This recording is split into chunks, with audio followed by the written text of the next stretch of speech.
1971-এ বাংলাদেশে জামায়াতে ইসলামী রোকন সংখ্যা ছিল মাত্র 300, অনলি 300। 1983 সালে মানে 71-এর আরো এক যুগের পরের কথা, তখনও সংখ্যাটা 1000 হয় নাই।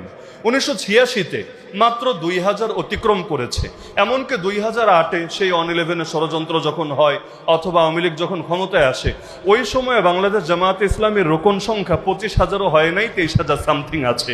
এরপর শেখ হাসিনা এসে মায়ের শুরু করলো, জুলুম শুরু করলো। বেচারে ভেবেছিল মারতে মারতে নিঃশেষ করে দিবে, আল্লাহর কি কুদরত। তার ক্ষমতায় থাকাকালেই সংখ্যাটা 3 গুণ বেড়ে এক পর্যায়ে লক্ষ্য অতিক্রম করেছে।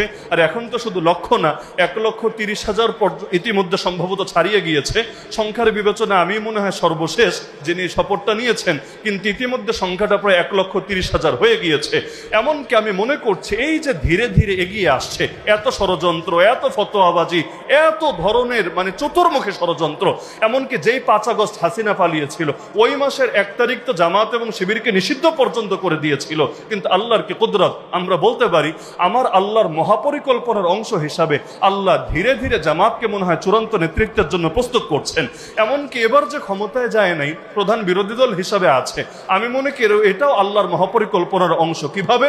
পৃথিবীতে কিছু কিছু দেশে এমনও হয়েছে কোন ইসলামী মুভমেন্ট হঠাৎ করে আকস্মিক পরিস্থিতির কারণে হুট করে ক্ষমতায় চলে এসেছে, কিন্তু অভিজ্ঞতা নাই। এই অনভিজ্ঞতার কারণে বেশি দিন তারা ফাংশনও করতে পারে নাই।